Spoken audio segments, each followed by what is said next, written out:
My name is Mallory, and am 24 years old. 3 weeks ago, I stood in my empty driveway at 6 in the morning, staring at the spot where my brand new silver Honda Accord should have been parked. My keys were still gripped in my shaking hand, and my phone screen showed security footage of my own parents driving away with my car at 3 in the morning. They'd given it to my younger sister Brianna, without asking me, without telling me, without a single word. My heart pounded so hard I thought it might burst through my chest, as the realization hit me like a freight train. I dialed 911 with trembling fingers, knowing this decision would shatter my family forever. Before we dive into this story, I want to know where you're watching from. Drop your city or country in the comments below. If you've ever dealt with family drama or had someone close to you cross a major boundary, hit that like button right now, because you're going to relate to every single word of what I'm about to share. Make sure to subscribe and turn on notifications so you don't miss what happens next, because this story takes turns you won't believe. Trust me, you'll want to stick around until the end to hear how this all plays out. Now let me take you back to where this nightmare really began. Growing up in my family, there were always two very different sets of rules. One set applied to me, and a completely different set applied to my younger sister Brianna. I was the responsible one, the one who had to work for everything, the one who was expected to figure things out on my own. Brianna was the golden child, the baby, the one who could do no wrong no matter how badly she messed up. My parents, Gordon and Bethany, made this dynamic crystal clear from the time we were kids. When I wanted to go to college, they told me I'd have to pay for it myself, because they couldn't afford to help. I worked 2 jobs through all 4 years, took out loans, graduated with debt hanging over my head like a dark cloud. When Brianna's turn came around 3 years later, suddenly money appeared out of nowhere. They paid for her entire education, bought her textbooks, gave her spending money, and she still complained it wasn't enough. Throughout high school, I worked at a grocery store and a coffee shop, juggling homework and shifts that ended at midnight on school nights. I paid for my own car insurance, my own gas, my own everything. Brianna never worked a single day during high school. She got an allowance, a credit card for emergencies that she used for shopping sprees, and a car handed to her on her 16th birthday. When I asked why things were so different for us, my mother would sigh and say, I was older, so I needed to be more independent. My father would grunt something about character building and change the subject. Every birthday, every holiday, every single achievement, Brianna somehow ended up in the spotlight, even when it was supposed to be my moment. I graduated with honors and got a job offer at a medical clinic. The family dinner celebrating my success lasted about 30 minutes before it turned into a discussion about what college Brianna should attend. I learned to expect nothing, and I was still disappointed. After college, I worked at a medical clinic as a medical assistant, and I was good at my job. I loved helping patients, being part of a healthcare team, feeling like I was making a real difference. But the pay wasn't amazing, especially with student loans eating up a huge chunk of every paycheck. I lived in a tiny studio apartment with furniture from thrift stores and ate ramen more nights than I'd like to admit. 3 years ago, I decided I wanted something that was truly mine, something I earned completely on my own that nobody could take credit for or diminish. I decided I wanted to buy a brand new car, not used, not a hand-me-down, but something fresh off the lot with that new car smell, and 0 miles on the odometer. I started saving every possible penny. I picked up extra shifts at the clinic, until I was working 60 to 70 hours some weeks.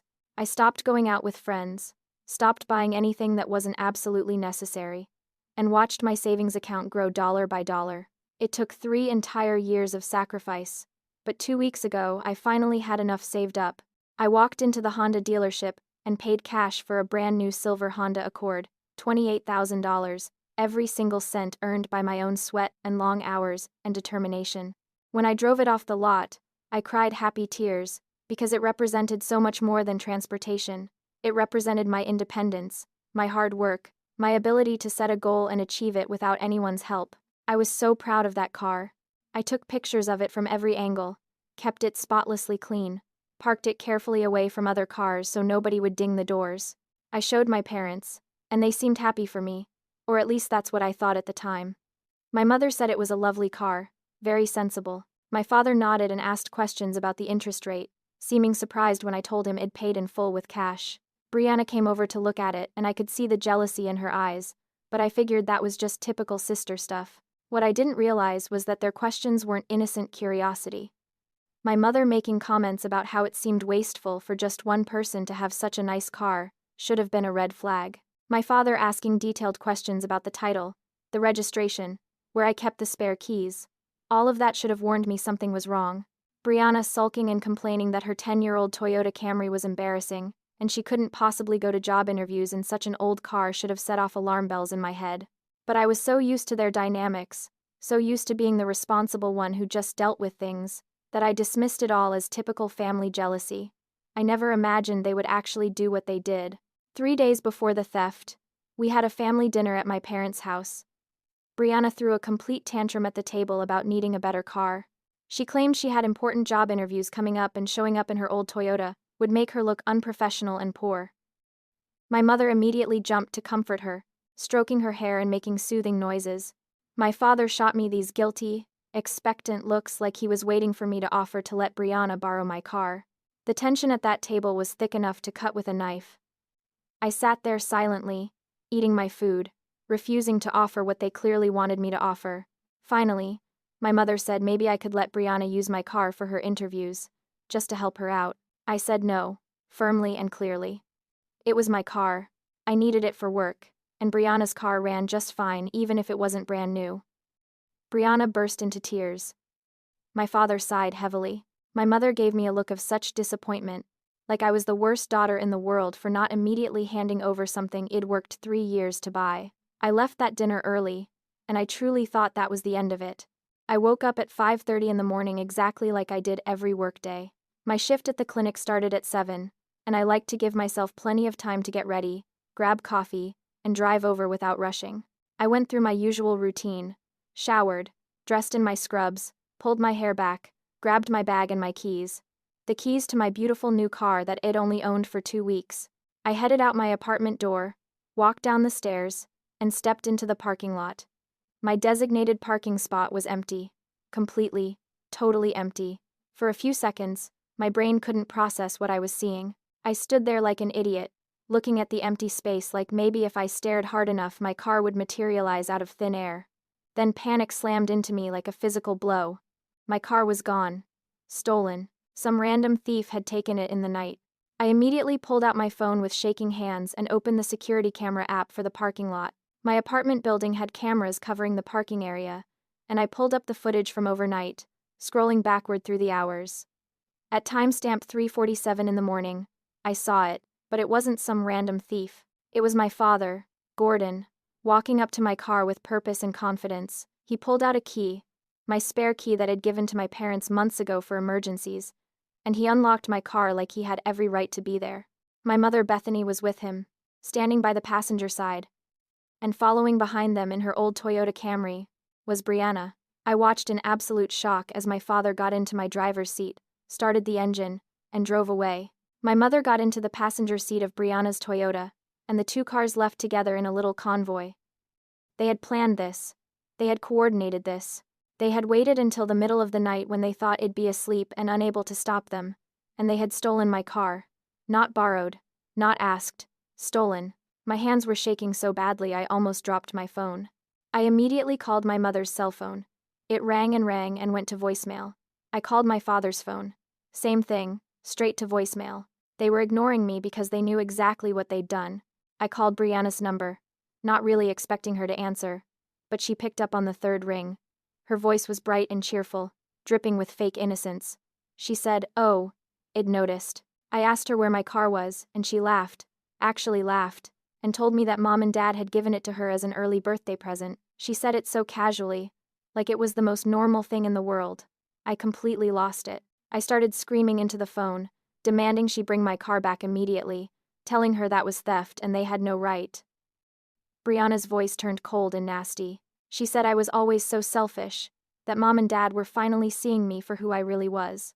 She told me I should be happy to share with family, that she needed the car more than I did because she had interviews and I could just take the bus to work. She said I could have her old Toyota if I was really that desperate for transportation.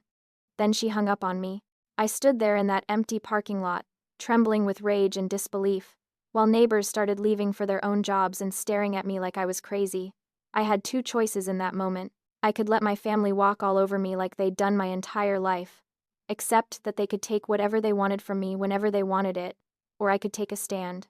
I thought about all the years of being second best, of working twice as hard for half the recognition, of watching Brianna get everything handed to her, while I scraped and struggled. I thought about 3 years of saving, of 60-hour work weeks, of sacrificing social events and small luxuries so I could afford that car. I thought about the pride Id felt driving it off the lot, the sense of accomplishment, the knowledge that Id earned it completely on my own.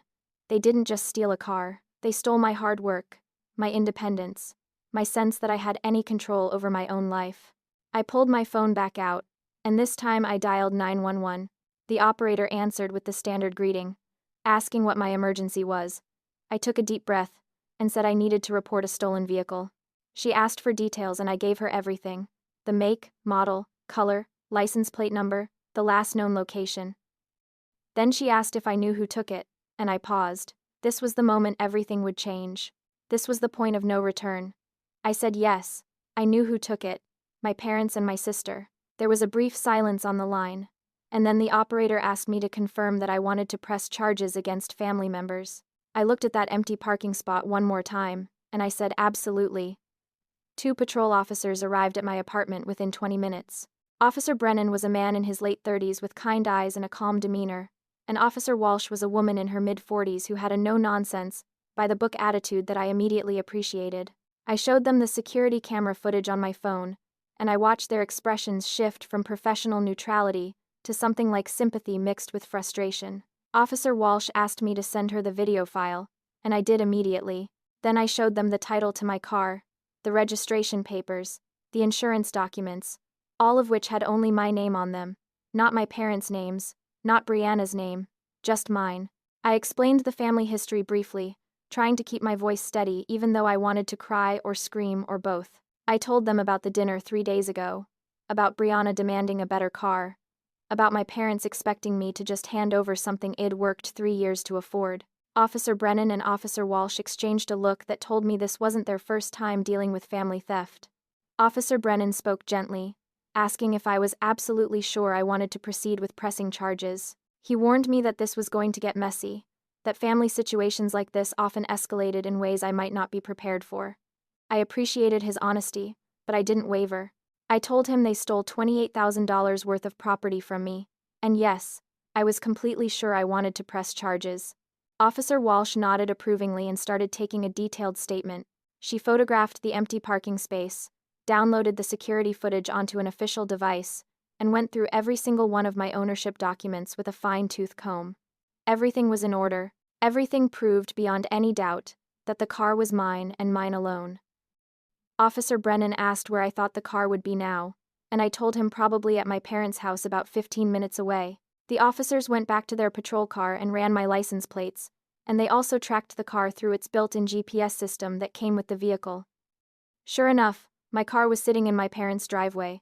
Officer Walsh radioed for backup, explaining that family confrontations could escalate quickly, and they wanted additional units on scene just in case. Within minutes, 3 police cars were preparing to head over to retrieve my stolen property. Officer Brennan asked if I wanted to ride along, and I said yes without hesitation. I needed to see this through. The convoy of police cars pulled up to my parents' house in a quiet suburban neighborhood, and I saw curtains twitching as neighbors came to their windows to see what was happening. It was barely 7 in the morning, and the sight of multiple police vehicles descending on one house was enough to draw attention. My beautiful silver Honda Accord was sitting right there in the driveway like it belonged there, like my father had every right to park it there. Officer Walsh went to the front door and knocked firmly. My father answered in his bathrobe, coffee mug in hand, looking like he'd just woken up. Then he saw me standing behind the officers and his face went absolutely white. He stammered something about what was going on here, trying to sound confused and innocent. Officer Walsh cut through the act immediately. She stated clearly that they were there about a stolen vehicle, and they needed the keys returned immediately. My mother Bethany came rushing to the door in her pajamas, her hair a mess, and the second she saw me with the police, her expression twisted into fury. She started yelling at me, demanding to know what I'd done, how I could possibly call the police on my own family. My father was blustering, claiming they were just borrowing the car, that it was a misunderstanding, that surely we could work this out without involving law enforcement. Officer Brennan pulled out the title and registration and showed it to my father, pointing out that there was only one name on those documents, and it wasn't his. He explained very clearly that taking someone else's vehicle without permission, regardless of family relationship, was legally defined as theft. Brianna appeared behind them, and the smug expression on her face melted away when she realized this wasn't going to go the way Shed planned. My mother Bethany started crying. These dramatic, loud sobs, wailing about how Shed given me life, and this was how I repaid her. She said they'd raised me, fed me, clothed me, and I was throwing it all back in their faces over a car. My father tried a different approach, getting angry, raising his voice, saying I was being ungrateful and ridiculous. He said family was supposed to help each other, that I should be honored to let my sister use something I had when she needed it more. Officer Walsh remained completely unmoved by their performance. She stated the facts coldly and clearly.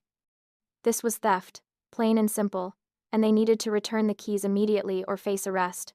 Brianna started panicking, saying this was all supposed to be a surprise, that they were going to tell me eventually.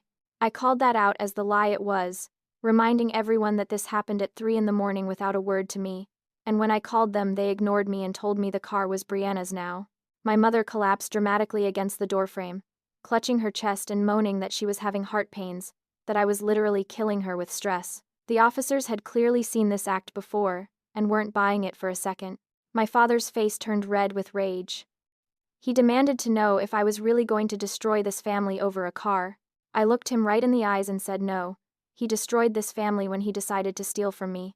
Officer Walsh gave a final warning. Return the keys voluntarily, or she would place all 3 of them under arrest for grand theft auto. The atmosphere was electric with tension. Neighbors were openly watching now, some recording on their phones. My mother kept wailing about her heart. Brianna was filming everything on her phone, already planning her social media spin on this, I'm sure. My father stood there, the keys to my car still in his possession, weighing his options. Finally, with a look of pure hatred directed at me, he threw the keys at my feet. Literally threw them so they skittered across the concrete. He said I was dead to them, that I should never come back to that house, that as far as he was concerned he had no daughter named Mallory anymore. My mother wailed even louder, crying out about how Eid killed her. How could I do this to my own mother? Brianna kept filming, already narrating for her audience about what a terrible person I was, calling the police on her own family, over letting her borrow a car for a few days. The officers escorted me to my vehicle, checked it over for any damage, and documented that several of my personal items had been removed from inside. Brianna had already moved her own things into my car, thrown my emergency supplies and personal belongings into the trash like they were worthless. Officer Brennan told me everything would be documented for the report, and that I'd done the right thing by standing up for myself. I sat in my driver's seat, hands shaking as I gripped the steering wheel, and started the engine.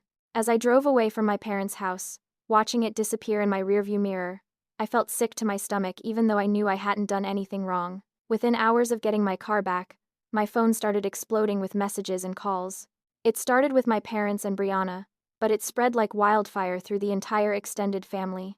Aunts, uncles, cousins, family friends, people I hadn't spoken to in years were suddenly blowing up my phone with hateful messages. My Aunt Lorraine, my father's sister, sent a long text about how my parents sacrificed everything for me, and this was how I repaid them. She said I was selfish, ungrateful, and a disgrace to the family name. My Uncle Bernard, my mother's brother, called me directly to tell me I should be ashamed of myself, that you don't call the police on family no matter what, that there were other ways to handle disputes. My cousin Bethany, named after my mother, sent a series of messages calling me a spoiled brat who couldn't share, saying I'd always been stuck up and thought I was better than everyone else.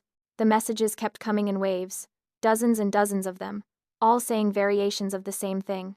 I was the villain. I was the problem. I was tearing the family apart over something stupid. Not a single person asked for my side of the story. Not one person questioned whether maybe, just maybe, stealing someone's car in the middle of the night without asking was wrong. They all just accepted my parents' version of events without question. Brianna took it a step further by posting on social media. Shed edited the video footage from that morning, cutting it strategically to make it look like the police had shown up over me refusing to let her borrow my car for one single day. She left out the part about the 3 a.m. theft, left out the part about them ignoring my calls, left out all context that would make her and my parents look bad. Her caption said something like, "This is my sister. She called 911 on our parents, over letting me use her car for one day. This is what greed looks like." The post started getting shared around our community, and suddenly people who didn't even know me were commenting with their opinions. The comments were brutal. People called me selfish, heartless, a terrible daughter. Said I'd regret this when my parents were gone. Said family should always come first. A few people questioned the story, asking if there was more context, but they got shouted down by the mob. The extended family had apparently created a group chat that I wasn't part of, and someone, my cousin Logan, who I'll talk about more later, screenshot it and sent it to me. There were hundreds of messages in that chat, all of them tearing me apart. They were planning a coordinated response, deciding who would contact me, who would contact my workplace, who would talk to mutual friends. They were organizing a campaign to pressure me into apologizing and giving Brianna the car. My grandmother Dolores, my mother's mother, called me crying about how I'd broken my mother's heart and she didn't know how the family would recover from this. Uncle Ralph, another one of my mother's brothers, sent me a message saying he was ashamed to be related to me. The vitriol was shocking. These were people who were supposed to love me, or at least care about me, and they were saying things that cut deeper than I could have imagined. What made it worse was that the attacks weren't just confined to private messages. Brianna had given people my workplace information, and my clinic started receiving phone calls. Someone claiming to be a concerned family friend called and told my manager Patricia that I was going through a mental health crisis and might be unstable. Patricia called me into her office, her expression concerned and confused, and asked what was going on. I had to sit there and explain the entire humiliating situation to my boss, feeling like I was defending myself for doing nothing wrong. Patricia was understanding and supportive, but she did warn me that I needed to keep my personal life from affecting my work. That first night after everything exploded, I sat alone in my apartment with my phone buzzing constantly, despite blocking numbers as fast as they came in. I'd ordered food, but couldn't eat it. I just sat there staring at the wall, while the sun went down and darkness filled my apartment. My car was parked safely in the covered garage. It now rented specifically for extra security, which cost me an additional $200 per month I really couldn't afford. I'd blocked over 40 family members on my phone and social media. The isolation felt suffocating. I started doubting myself, wondering if maybe I was the crazy one, if maybe I should have just let it go and kept the peace. I picked up my keys and walked down to the parking garage, sat in my car, and just stared at the steering wheel. Was this car really worth losing my entire family? Was it worth becoming the villain in everyone's story? Was it worth being called heartless and cruel by people who'd known me my whole life? I sat there for over an hour, crying until my eyes were swollen and my throat hurt, trying to figure out if I'd made a terrible mistake. But then I checked my bank account on my phone and saw the reality of my situation. After paying for the parking garage and my regular bills, I had $300 left until my next paycheck. I thought about those 3 years of saving, the double shifts, the times I'd stayed home while friends went out because I couldn't afford it, the sacrifices I'd made. I thought about every single time Brianna had gotten something handed to her while I worked for every penny. I remembered my parents watching me struggle through college, work multiple jobs, build my life from nothing, and never once offering to help the way they'd helped her. I looked at my reflection in the rearview mirror, and something clicked. This wasn't about a car. This was about my right to own something, to have boundaries, to say no without being punished for it. If I gave in now, if I apologized and handed over my car just to make the harassment stop, what would that teach them? That they could take anything from me as long as they made my life miserable enough? That I had no right to my own property, my own money, my own choices? I realized that standing my ground wasn't about being stubborn or vindictive. It was about refusing to accept that my value as a person was less than Brianna's comfort. It was about saying out loud that I mattered too. I drove back up to my apartment, still feeling shaky and upset, but with a core of determination that hadn't been there before. I wasn't wrong. They were, and no amount of family pressure was going to make me accept being treated like I didn't deserve what I'd earned. 3 days after I'd pressed charges and gotten my car back, I arrived at the clinic for my morning shift and found my boss, Dr. Ramsey, waiting for me at the entrance. His expression was serious, and my stomach immediately dropped. He asked me to come into his office before I started work, and I followed him with my heart pounding. He closed the door and told me we needed to discuss some serious allegations that had been made against me. Someone had filed an anonymous complaint claiming that I'd been stealing medication from the clinic. He showed me printed emails with detailed accusations, naming specific drugs and dates, painting a picture of me as someone who couldn't be trusted with access to the medication storage. I felt like I'd been punched in the stomach. I knew immediately who was behind this, even though it was anonymous. The writing style, the specific details about my schedule that only someone with inside knowledge would know. It all pointed to Brianna. She'd clearly done research about my job and crafted a complaint that sounded credible enough to force an investigation. Dr. Ramsey explained that he was required by law to take any accusation of medication theft seriously, which meant I had to undergo an immediate search of my work locker and personal bag. I stood there while he and another supervisor went through everything I owned, feeling humiliated and violated even though I knew they wouldn't find anything because I hadn't done anything wrong. My coworkers were watching through the office windows, and I could see them whispering to each other. The damage was done even though the search turned up nothing.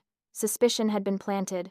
Dr. Ramsey apologized and said he believed me, but the fact that this had happened at all meant people would wonder. I could see it in the way my coworkers looked at me for the rest of that shift.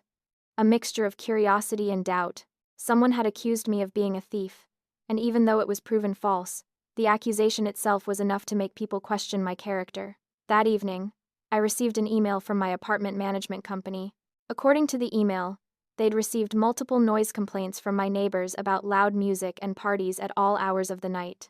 They'd also received reports of suspicious activity around my unit, people coming and going at strange hours, concerns about possible illegal activity. The email stated that these were serious lease violations, and if the behavior continued, I could face eviction. I was absolutely baffled, because I lived alone. I was quiet. I worked long hours, and mostly just came home to sleep. I'd never had a party in my life, and I certainly wasn't running some kind of illegal operation out of my tiny studio apartment.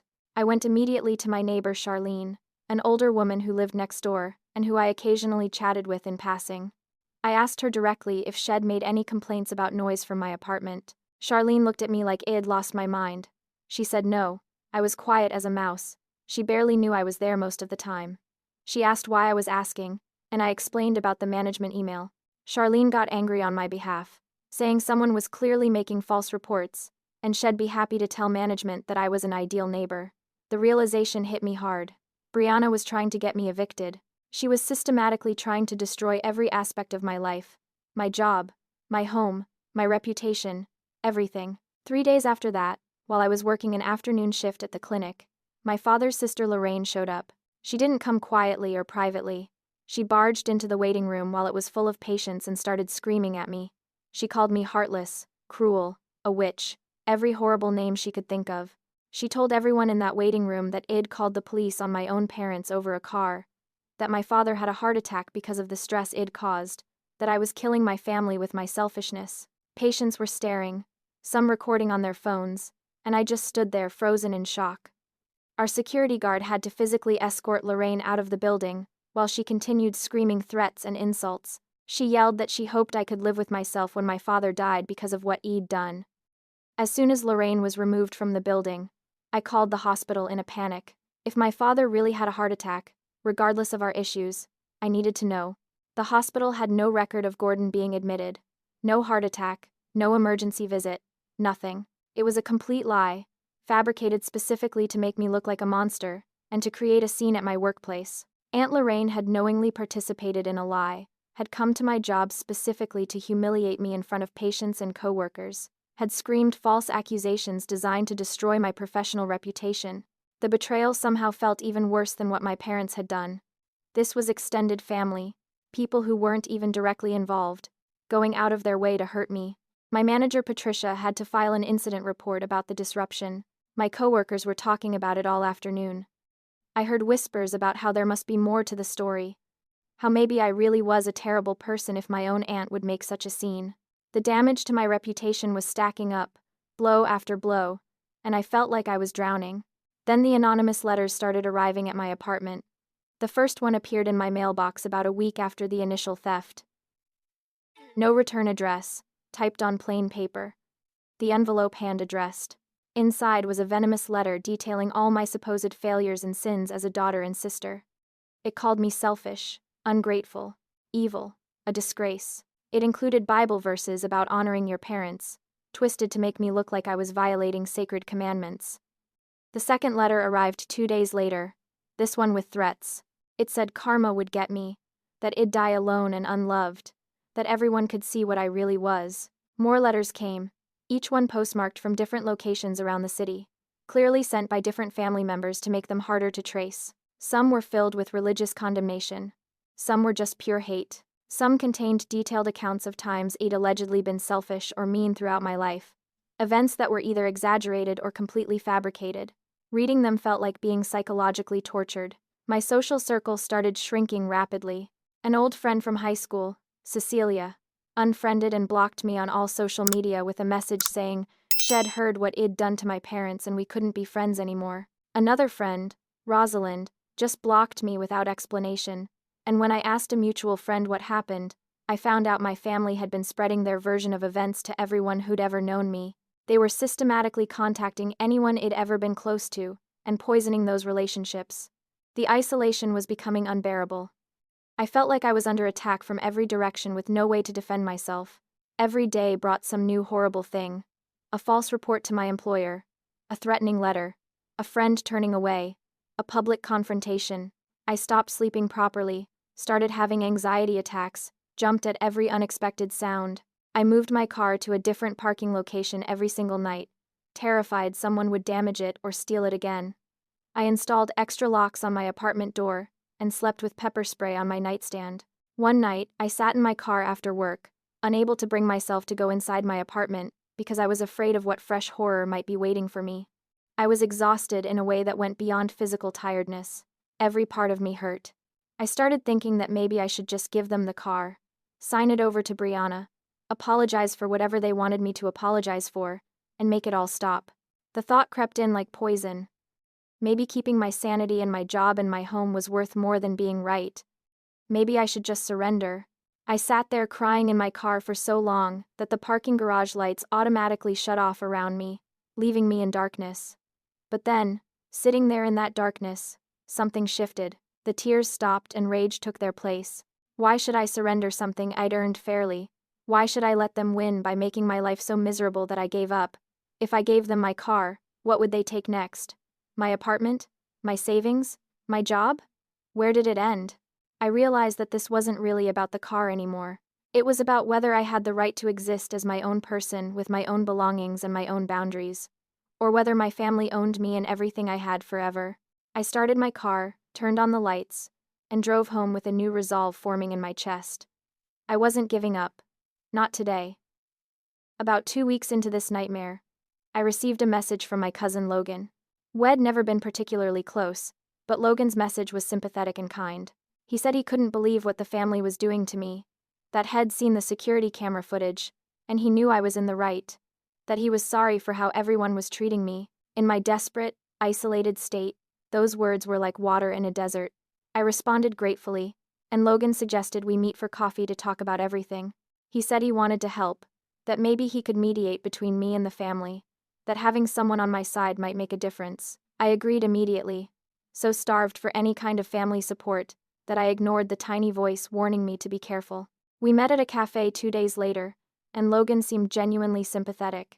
He asked how I was holding up, listened to me talk about the harassment and the attacks, nodded sympathetically in all the right places. I opened up about how hard it had been, how scared and alone I felt, how I was questioning whether I'd made a terrible mistake. Logan was recording everything on a phone hidden in his jacket pocket. 2 days after our coffee meeting, edited audio from our conversation appeared in the family group chat. Logan had taken everything Ed said, cut it up, rearranged it, and made me sound absolutely terrible.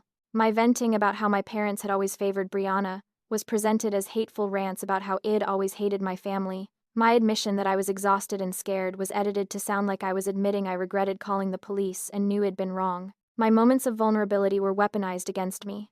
Logan sent me a direct message after the audio dropped in the family chat. He said he was sorry, but family came first, and I'd made my choice when I called the police. He said Hed tried to give me a chance to make things right, and I'd just complained and played the victim instead. I'd walked right into a trap, and the betrayal felt like a knife between my ribs. I'd trusted him, opened up to him, and Hed used every word against me. I realized I couldn't trust anyone, not even family members who seemed sympathetic. Any kindness was likely just another manipulation. The workplace attacks continued and escalated. My mother, Bethany, showed up at the clinic, but unlike Lorraine's screaming scene, this was more calculated. She brought photo albums filled with pictures of me as a baby, as a child, throughout my life. She showed these photos to my coworkers, to patients in the waiting room, to anyone who would look. She played the role of heartbroken mother perfectly, tears streaming down her face as she talked about giving birth to me, raising me, sacrificing for me. She said she couldn't understand how the baby in these photos had grown into someone who would call the police on her own family. She handed out printed copies of an open letter Shed written about the pain of having an ungrateful child, about how Shed given me everything, and I'd thrown it back in her face over something as meaningless as a car. The performance was Oscar-worthy. Staff members who'd been supportive of me started looking at me differently. Manager Patricia had to ask my mother to leave, but the damage was done. The office atmosphere shifted. People wondered if maybe there really was something wrong with me. Around the same time, my landlord Graham called me into his office for a meeting. He looked uncomfortable as he explained the situation. My parents had contacted him and made an offer. They would pay 3 months of my rent in advance if he would evict me. They'd told him I was mentally unstable and potentially dangerous, that I was a threat to the other tenants, that getting me out of the building would be doing everyone a favor. Graham was quick to reassure me that he wasn't taking their money, and he wasn't evicting me without legal cause, but he wanted me to know about the pressure he was under. He said he'd also received multiple calls from different family members, all saying similar things, all trying to convince him I was a problem tenant. The realization that they were actively trying to make me homeless was chilling. They weren't just harassing me, they were systematically trying to destroy every pillar of my life. My job, my home, my reputation, my friendships, everything. Then I discovered the financial sabotage. My bank sent me a security alert about attempted unauthorized access to my online account. Someone had tried to log in multiple times using incorrect passwords, and the IP address traced back to my parents' home internet connection. They'd tried to access my bank account, presumably to either steal money or gather information they could use against me. The bank froze my account temporarily as a security measure, which meant for 72 hours I couldn't access my own money. I had to borrow $200 from a coworker named Sydney just to buy groceries and gas, which was humiliating. I'd always been financially independent, and suddenly I was begging coworkers for money because my own family was trying to rob me. Sydney was really kind about it, telling me not to worry about paying her back right away, saying my family sounded toxic and I was doing the right thing. Her support meant everything to me in that moment. But then, just like with Logan, that support turned out to be a lie. A week later, Sydney started acting cold and distant toward me at work. She avoided eye contact, gave short answers when I tried to talk to her, clearly wanted nothing to do with me. I found out through another coworker that Sydney was actually friends with my Aunt Lorraine's daughter. Everything I'd told Sydney in confidence, every vulnerability I'd shared while thanking her for the loan, had gone straight back to my family. They knew I was struggling financially, they knew I was feeling isolated and scared, and they would absolutely use that information to hurt me further. I'd been betrayed again by someone I thought I could trust. The lesson was clear and brutal. I was completely alone. Anyone who offered help was either setting me up for another betrayal, or would eventually turn on me when my family got to them. I couldn't afford to trust anyone. That night, I went home to my dark apartment and didn't bother turning on the lights. I just sat on my couch in the darkness, while my phone continued buzzing with blocked numbers trying to get through. My email inbox was flooded with anonymous messages, all of them hateful. My social media accounts, even with privacy settings maxed out, were being bombarded with friend requests from fake accounts that I knew were family members trying to spy on me. The walls felt like they were closing in. I thought about how much I could take, wondered if there was a breaking point where I'd just collapse under the weight of all this hatred. I felt like I was being psychologically tortured, attacked from every angle, with no relief and no escape. Every morning I woke up dreading what fresh attack the day would bring. Every night I went to bed exhausted from defending myself against accusations and lies. I was barely eating, barely sleeping, running on pure anxiety and stubbornness. But somewhere in that darkness, I made a decision. If they wanted to play dirty, if they wanted to make this a war, then I would fight back. I wasn't going to just sit there and take hit after hit anymore. I started screenshotting every single message, every email, every social media post. I saved the threatening letters. I documented every incident of harassment with dates, times, and witnesses. I looked up lawyers who specialized in harassment and family law. I found one named Harrison who offered a free initial consultation. During that consultation, I laid out everything that had happened, showed him all my documentation, and asked what my legal options were. Harrison reviewed everything carefully and told me I had a strong case for harassment, defamation, and possibly civil suits. He said the coordinated nature of the attacks, the false reports to my employer, the attempts to get me evicted, all of it added up to a pattern that courts took seriously. His retainer fee was $5,000, money I definitely didn't have, but he offered a payment plan. I took it. I was done being defensive. It was time to go on the offensive. Just when I thought I was completely alone, I received an unexpected message from someone I barely knew. My Uncle Bernard's wife, Rosalind, who I'd met maybe a handful of times at family gatherings, sent me a private message, asking if we could talk on the phone. I was immediately suspicious given what had happened with Logan and Sydney, but something about her message felt different. It was direct, not overly sympathetic, just a simple request to talk. I called her, ready to hang up at the first sign of manipulation, and what she told me changed everything. Rosalind explained that she'd been watching this entire situation unfold from inside the family circle, and she was disgusted by what they were doing. She'd seen the real security camera footage, not the edited version Brianna had posted. She knew the truth about the 3 a.m. theft. She'd been in family meetings and group chats where they coordinated their attacks against me. She had receipts for everything. Rosalind told me that my parents had promised Brianna my car months before I even bought it. They'd told her that when I got a new car, she'd be getting it because I should be willing to share with family. When I bought the car without consulting them, without offering it up for family use, they saw it as defiance and selfishness. They genuinely believed they had a right to decide how I used my property because I was their daughter. The 3 a.m. theft wasn't impulsive. They'd planned it carefully, waited until they thought I'd be asleep, coordinated with Brianna to pick them up afterward. They never intended to ask permission or return it. They intended to simply take it and then pressure me into accepting the situation. When I called the police instead of caving to their demands, they were genuinely shocked and furious. That's when the family held a meeting that I obviously wasn't invited to. Rosalind was there. She heard them decide collectively to punish me until I apologized and handed over the car. They actually assigned different family members different tasks. Aunt Lorraine was assigned to make a scene at my workplace. Cousin Logan was assigned to befriend me and gather information. Sydney wasn't technically assigned. She just happened to be connected to the family through Lorraine's daughter and reported back voluntarily. The false CPS report, the letters, the calls to my landlord, the attempts to access my bank account, it was all coordinated. This wasn't random chaos. It was organized psychological warfare. Rosalind apologized for not speaking up sooner, explaining that she'd been afraid of becoming a target herself, but she couldn't stay silent anymore. She said she'd been documenting everything, taking screenshots of family group chats, recording conversations, gathering evidence.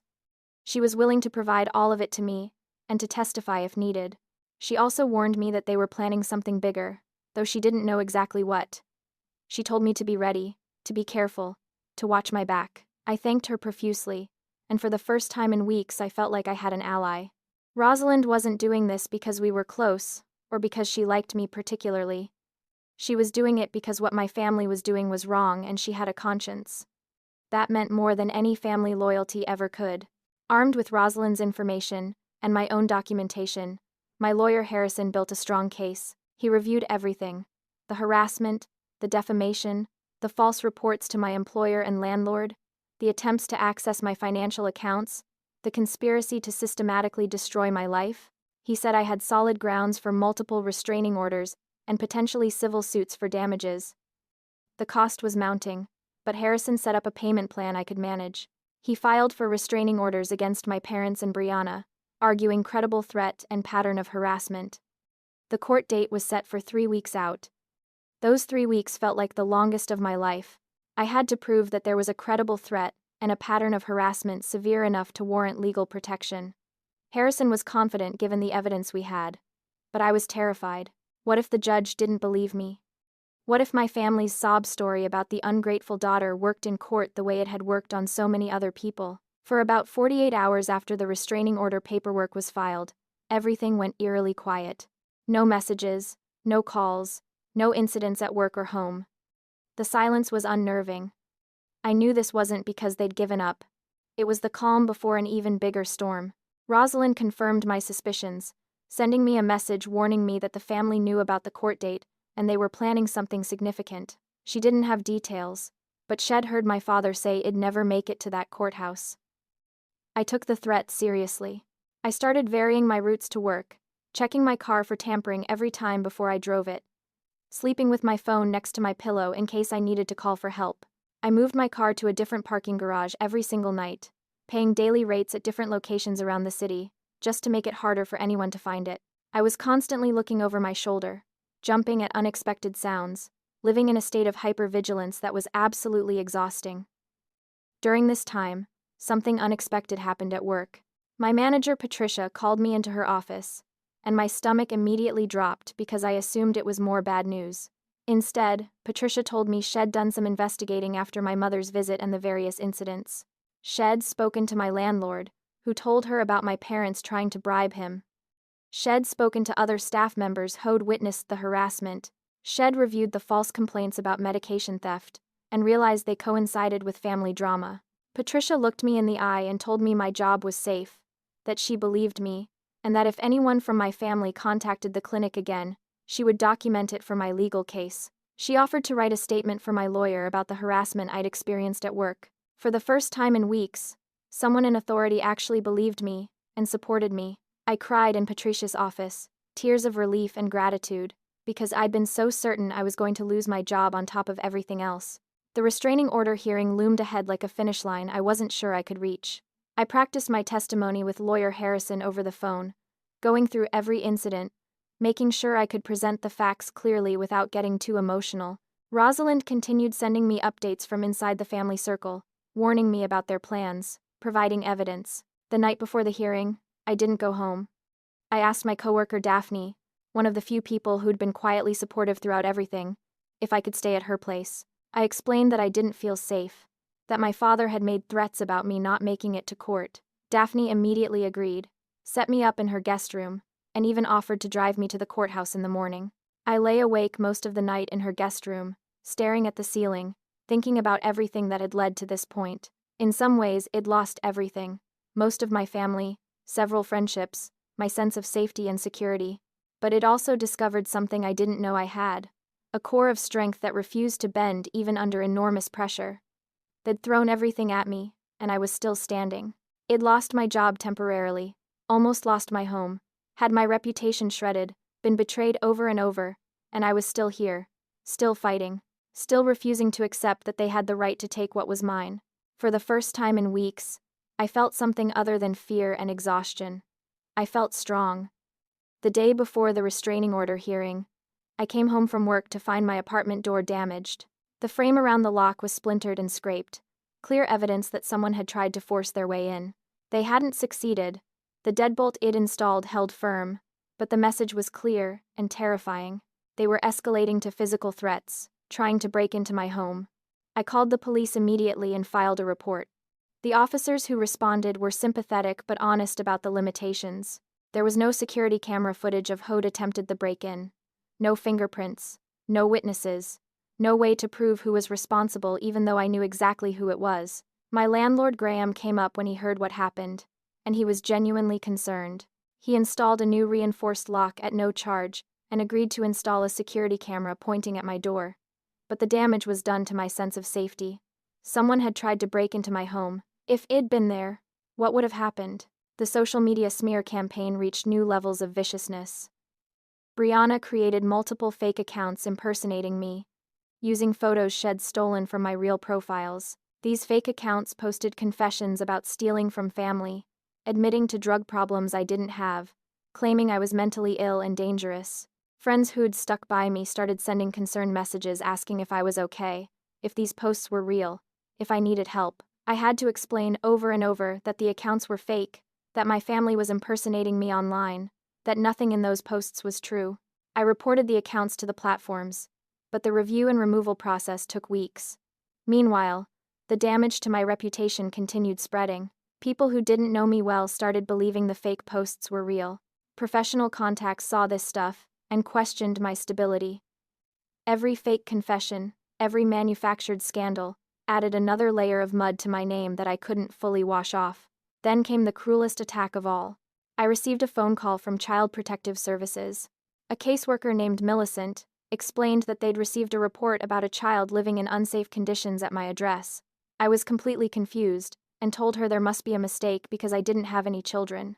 Millicent explained that they were required by law to investigate every report regardless, and she needed to come to my apartment to verify. I felt sick to my stomach as I realized what my family had done. They'd filed a false CPS report, claiming I had a child I was neglecting or abusing, knowing it would trigger a mandatory investigation.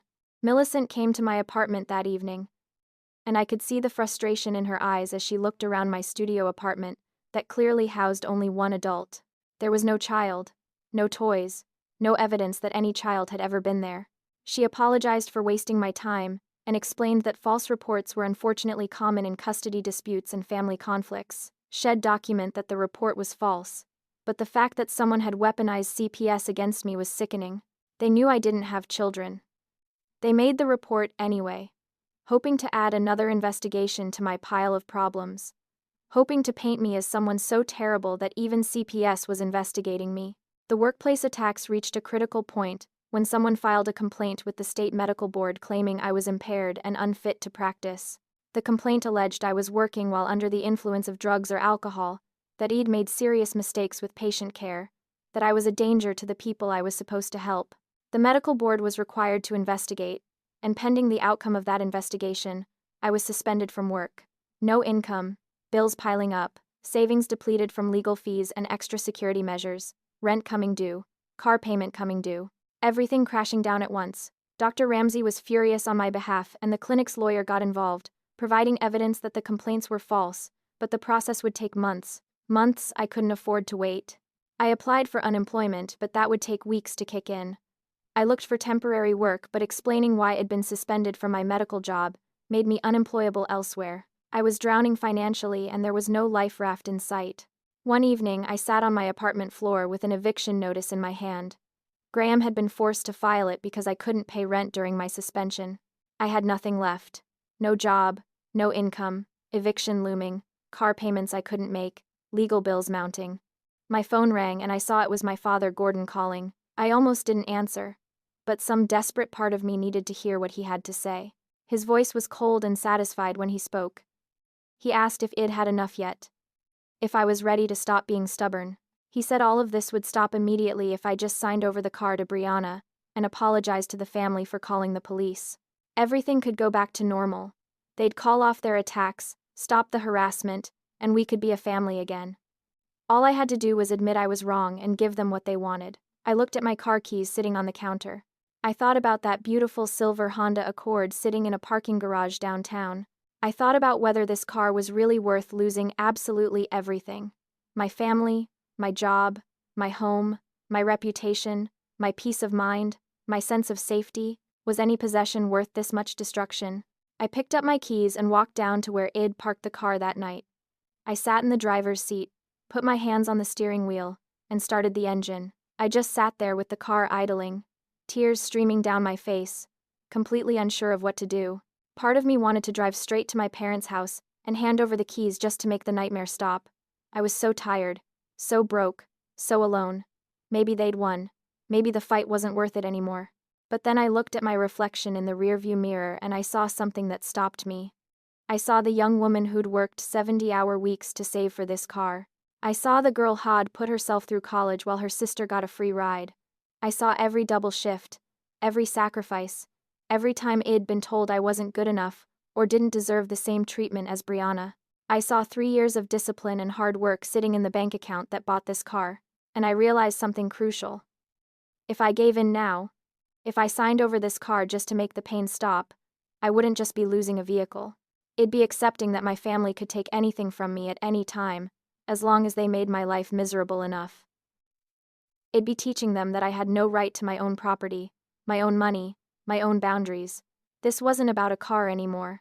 It was about whether I had the right to exist as an independent person with ownership over my own life, or whether I'd spend the rest of my existence handing over pieces of myself whenever someone demanded them. I called my lawyer Harrison and told him I wasn't giving up. I didn't care what it cost or how hard it got. Harrison told me he had good news. Had found something that would help our case. My father Gordon had done something similar years ago to his own brother Wesley. Uncle Wesley had been estranged from the family for over 2 decades, and nobody ever talked about why.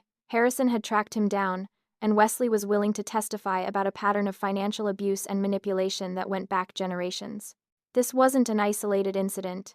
It was how my parents operated. With Wesley's testimony, and Rosalind's insider evidence, and all my documentation, Harrison was confident we'd win the restraining order hearing. He told me to hold on for just one more day. Rosalind sent me a final warning that night. She'd heard my father say explicitly that it'd never make it to the courthouse, that they'd make sure of it. I took the threat seriously and asked Daphne if I could stay at her place again and if she'd drive me to court in the morning. Daphne agreed without hesitation. No questions asked, just support. I practiced my testimony one more time, going through every incident, every piece of evidence, making sure I could present everything clearly and calmly, despite the emotions churning inside me. Tomorrow would determine everything. Tomorrow it'd either get legal protection or it'd be left completely vulnerable to whatever they decided to do next. I lay in Daphne's guest room, unable to sleep, thinking about how much had changed in just a few weeks. I'd started out as someone who just wanted to keep her car and live her life. I'd been transformed into someone who understood that sometimes standing up for yourself means losing everything and still choosing to stand. They'd taken my job, nearly taken my home, destroyed my reputation, isolated me from almost everyone I knew. But they hadn't broken me. I was still here, still fighting, still refusing to accept that their wants mattered more than my rights. For the first time in all those horrible weeks, I felt something powerful rising inside me. Not hope exactly, but determination. Resolve. A deep certainty that regardless of what happened tomorrow, I'd done the right thing. I'd protected what was mine. I'd refused to let them make me doubt my own worth. And that was something they could never take away, no matter how hard they tried. The morning of the hearing, Daphne drove me to the courthouse, and I arrived with my lawyer Harrison at my side. The building was intimidating, all marble and echoing halls and serious-faced people in suits. My parents and Brianna were already there with their lawyer, sitting on a bench in the hallway. The hatred radiating from them was almost physical. When my mother saw me, her face twisted with rage, before she rearranged it into a mask of wounded sadness. My father stared at me with cold eyes, and Brianna actually smirked like this was all some kind of game she was winning. The tension was so thick I could barely breathe. We were called into the courtroom, and I sat at a table with Harrison, while my family sat across the aisle with their representation. The judge, a man named Sylvester who looked like he'd seen every kind of family drama imaginable and was tired of all of it, called the hearing to order. Harrison presented our case methodically and powerfully. He showed the security camera footage of the 3 a.m. theft, played it right there in court so the judge could see my father using my spare key to steal my car while I slept. He presented the title and registration, showing I was the sole owner. He showed screenshots of hundreds of threatening messages, the anonymous letters, evidence of the workplace harassment, documentation of the break-in attempt, records of the false CPS report, and testimony from my landlord about bribery attempts. Then Uncle Wesley took the stand and testified about how my parents had done something similar to him 20 years ago, manipulating him out of an inheritance and then orchestrating a family campaign against him when he fought back. Had walked away from the entire family to escape them. Rosalind testified next, and she was devastating. She provided screenshots from family group chats showing the coordinated harassment campaign, recordings of family meetings where they discussed how to destroy me, evidence that this was organized and intentional psychological warfare. She testified calmly and clearly that she'd watched them assign different family members different tasks, with the goal of making my life so unbearable, I'd surrender my property to avoid further pain. My parents' lawyer tried to paint it all as a family disagreement that got out of hand. He characterized the car theft as borrowing between relatives, the harassment as concerned family members trying to help someone they worried about. He presented my parents as heartbroken and confused, unable to understand why their daughter would involve law enforcement in what should have been a private matter. Judge Sylvester listened to all of this with an increasingly skeptical expression. When it was time for my parents to speak, my father Gordon lost his temper almost immediately. He started ranting about how I was an ungrateful witch who deserved everything that happened to me, how Head raised me, and that gave him rights to my property. The judge had to tell him to control himself multiple times. My mother Bethany tried the crying routine, dabbing at her eyes with tissues and talking about how her heart was breaking. Brianna's social media posts were entered into evidence, showing her own words about targeting me and making my life miserable. Their defense crumbled under the weight of evidence and their own behavior in court. Judge Sylvester's ruling was clear and unambiguous. He granted restraining orders against my parents and Brianna for a duration of 3 years. They were required to stay at least 500 feet away from me at all times. They were prohibited from any contact with me directly or through third parties. Violation would result in immediate arrest. The judge made a statement for the record that stuck with me. He said that parents do not have ownership over their adult children's property or lives, that family relationships do not exempt anyone from laws against theft and harassment, and that the coordinated campaign had seen evidence of was particularly disturbing. He also found that the attempts to interfere with my employment constituted harassment and could be grounds for additional civil action. Then he ordered my parents to pay my legal fees, which totaled $7,000. The gavel came down and it was over. Walking out of that courthouse, I felt like I was floating. The weight that had been crushing me for weeks lifted so suddenly I almost felt dizzy. My parents were furious but legally couldn't approach me. My father Gordon was screaming from the required distance that I was dead to them, that I should never come back, that as far as he was concerned he had no daughter named Mallory anymore. My mother Bethany was wailing dramatically about how her daughter had died today. How could I do this to my own mother? Brianna was filming everything for social media, crying for her audience about how cruel the justice system was. I didn't look back. I kept walking out of that building into the sunlight with Harrison beside me and Daphne waiting at the car.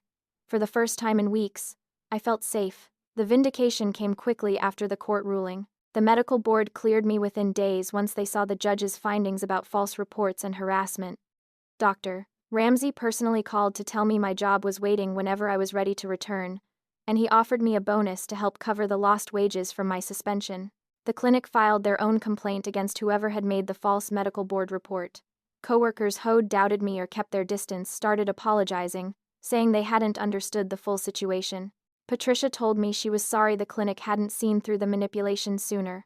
Some extended family members who'd participated in the harassment campaign reached out with apologies. My cousin Tabitha sent a long message saying she was sorry, that she hadn't known the whole story, that my parents had lied to everyone about what really happened.